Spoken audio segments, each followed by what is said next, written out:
if you think about your numbers, so just think about your prospecting numbers, the amount of people that you have prospected or talked to about the product in the last, couple of days, yesterday, day before, or throughout the week. How many people have you prospected or talked to about the product or business?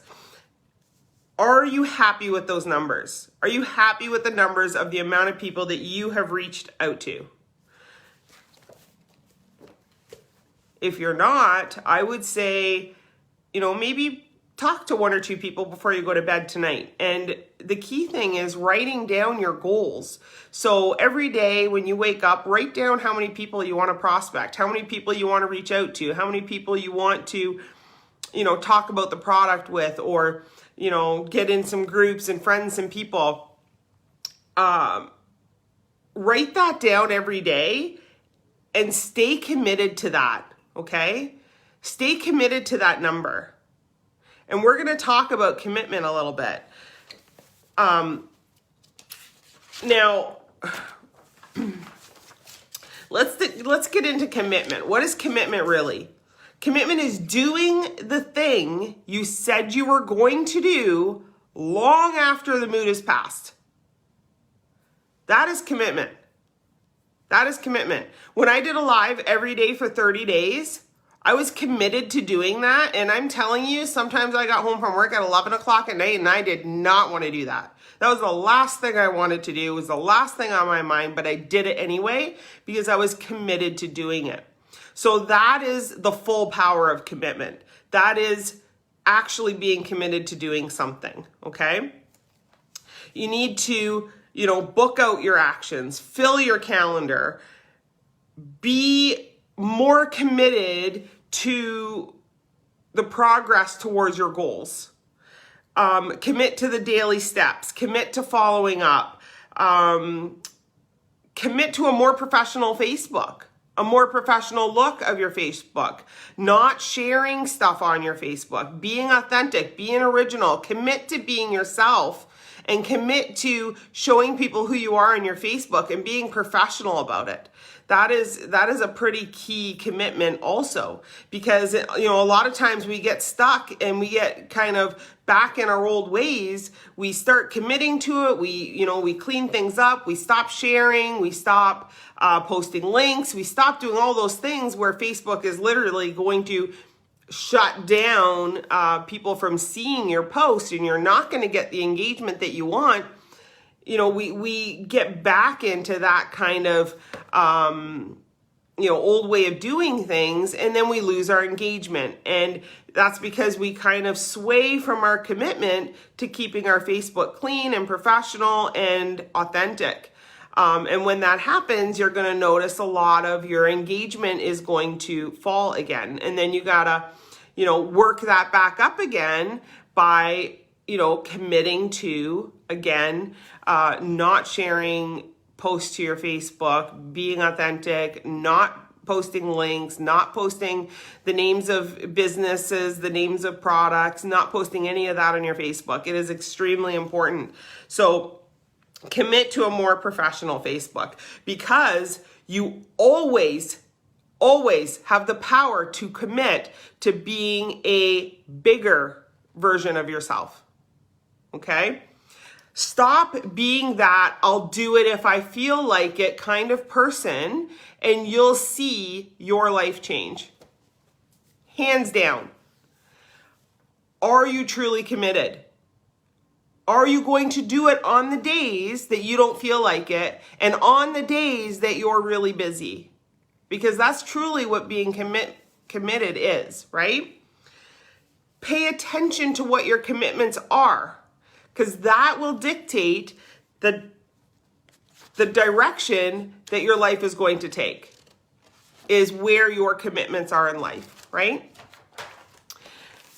Now, be the best at getting better. This is one of my most important things for myself, is being the best at getting better. I'm always working on myself to always be getting better and always do better than the month before.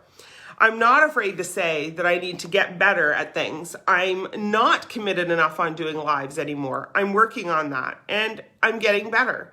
I always want to do better than the month before. Like I said, I'm determined to get better. It's important to me. It is really, really important to me.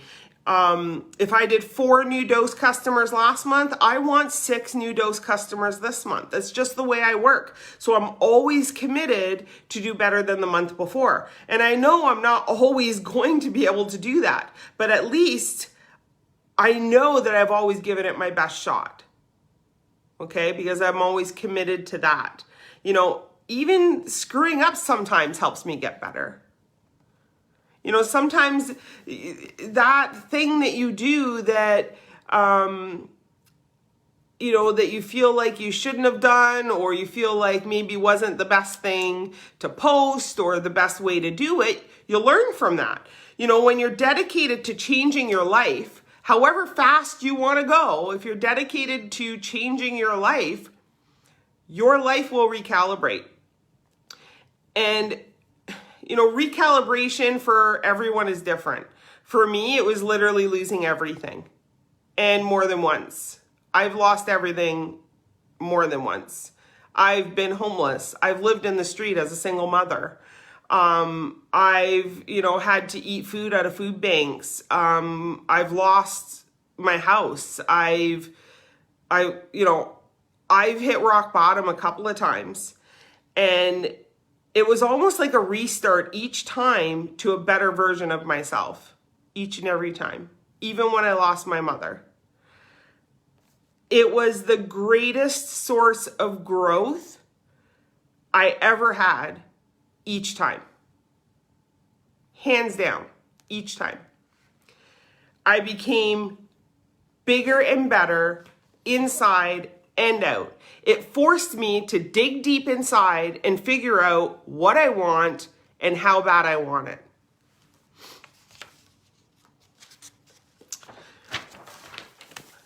Now, you can focus on what you had.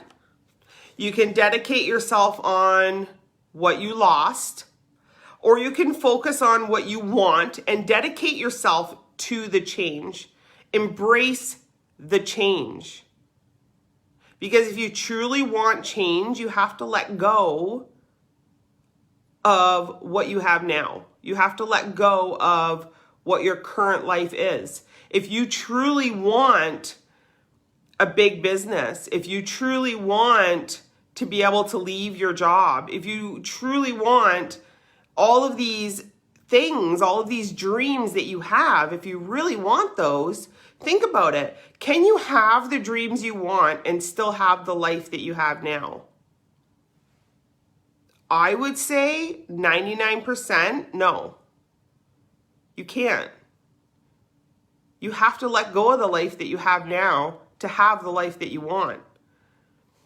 So embrace the change. Focusing on the past or the negative is not growth. You can choose to stand still or grow. One or the other, not both. It's just the way it works. When you dedicate yourself to becoming the best at getting better, then instead of being insulted by constructive criticism, you say, okay, what can I learn from this? Agree or disagree, but how can this be a lesson? What's the lesson? Not, I can't believe they didn't think I could do it, but why didn't they think I could do it? And what can I learn from that? Becoming the best at getting better, you'll start seeing everything as a lesson.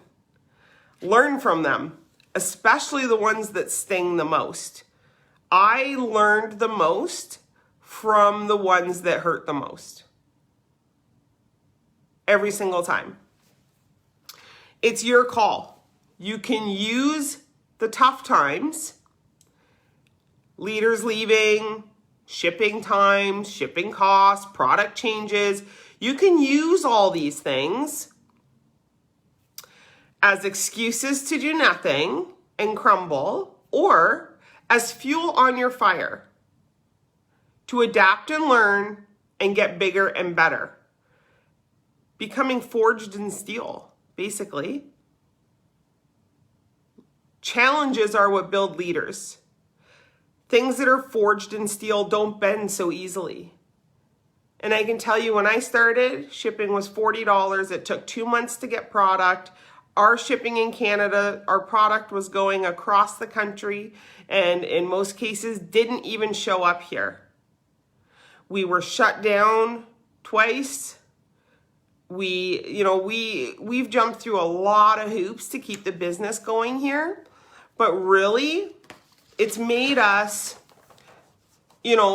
stronger leaders. It's made us able to withstand the storms and,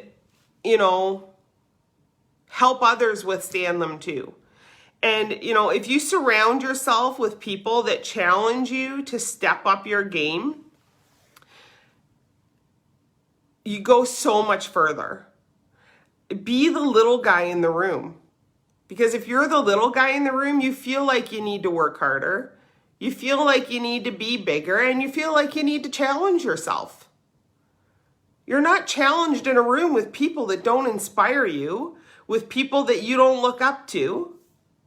I didn't become successful by staying surrounded by people who were comfortable and complacent and didn't want more out of life. And I definitely could have done that because I was surrounded with people like that. I was surrounded with people that were comfortable with, whatever income was coming in, and it didn't matter if they could pay the bills or not. They just made an excuse for the reason why they couldn't pay the bills, instead of trying to find another way to be able to pay the bills or to make more money. And, if I kept myself in those surroundings, I can pretty much bet I wouldn't be where I am today. Because those people don't challenge you. They don't push you forward. They don't help you with growth. And in most cases, from what I've seen in my experience, they don't support you either. They don't support you either, for sure. My family never supported me. My family still doesn't support me. And, now they just have another reason not to support me. Now they just say that I'm just a horrible person because they're jealous of me. Like, they flat out say that. So, I can't surround myself with people like that, and neither can you. If you want to be bigger and better and grow, whether it be as a person or your business, you have to surround yourself with the people that are where you want to be.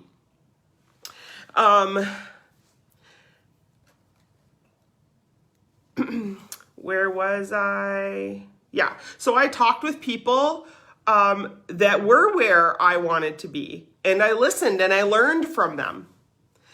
So focus on getting better and celebrate that you are moving towards your goals. You are progressing, and celebrate your wins. All of them. I put a bra on today. That's a win. Right now, that is a win. So celebrate all your wins. All of them. I don't ever want to see a comment in chat saying, I talked to this many people and all I got is one customer. No.